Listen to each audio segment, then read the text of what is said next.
Hello! Welcome to the Rusty Nail. I am Tildar Squatch, and happy Valentine's Day! These festives are ready to get kicked off. Today we're going to be discussing different cultures and the way they celebrate their love and their unions and the marriages, and that's it. So let's just get right into it.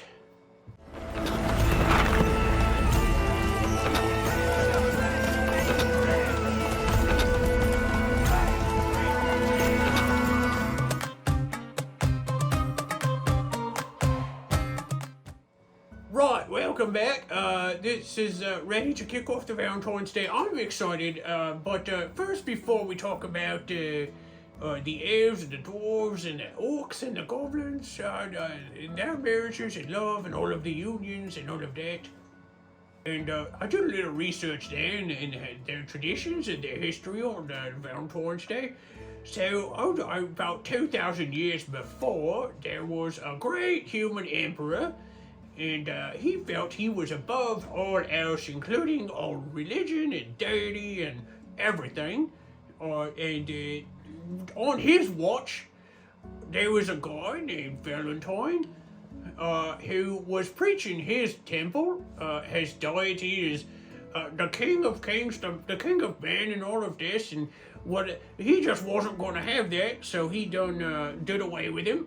But just a couple of years later, on the very same day, which happens to be February 14th, same damn guy, Valentine, did exactly the same thing. He's preaching this, and his deity is above the king, and he's the king of kings, and whatever.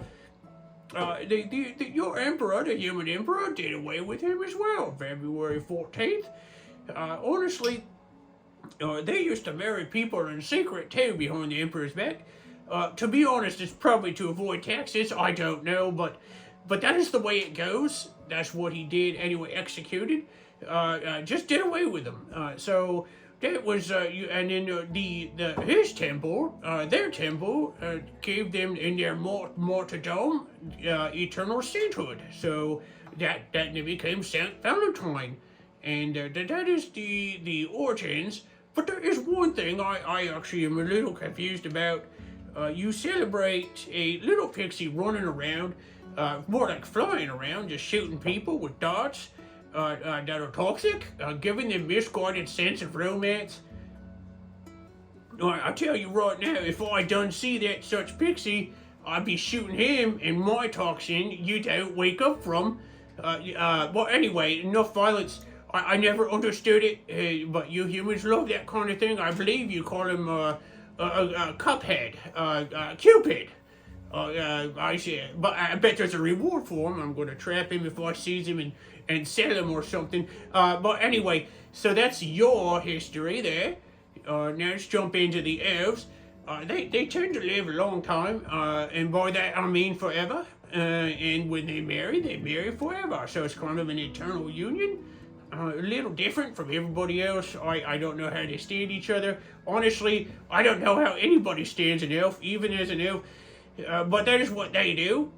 Humans, they just unionize. They say it's forever. They say this. They say they only part when they die. But the reality is they come and go out of a union as they please. I don't know, 5, 7 years, 10 years, whatever they feel. But that's the human union. The dwarves, they do marry for life, and it's genuine. They get married, they don't. That's it. But honestly, I met plenty of dwarves, and they are very stubborn people. I believe that they just don't leave each other because they refuse to admit they did something erroneously. They made a mistake, but they just married till they're dead. But now we get on to the goblins. So we don't personally have unions. Humans have a saying, it takes a village. Honestly, with the goblins, it takes a village. The women who are the mums, not all of, that's not a role bestowed to them, a lot of, whatever. But the ones that are the mums, they tend to have kids here and there, and we run around calling each other cousins because we're cousins. There's no real way to determine who's a brother and a sister. On rare occasions, it's easy to point out you might have a brother or a sister, but mostly we're just cousins. So it really takes us a village. It's a goblin village, and everybody's related, and that's the end of it. We do celebrate Mum's Day. But we'll talk about that topic when the time comes. Now, let's go on to the orc. They do celebrate unions, and it's kind of amazing to see that my kin has such a tradition. So, but you gotta watch out. The women, the females will come and take you and clunk you on the head as quick as anybody. One time I was at a orc wedding, and all I know is I never saw her coming, and I just woke up the next morning. I'm pretty sure I had a good time. I don't know. My head aching, and I wandered home. 3 weeks later, I got a letter saying she was late, and naturally I freaked out. Went to the pub.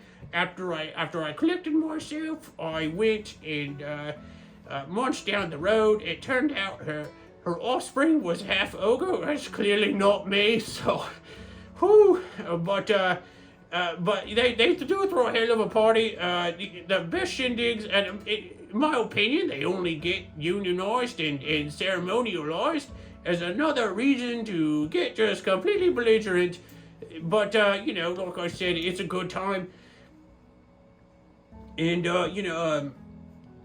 just remember one thing, and that is never take adventuring seriously, but seriously, always go on an adventure.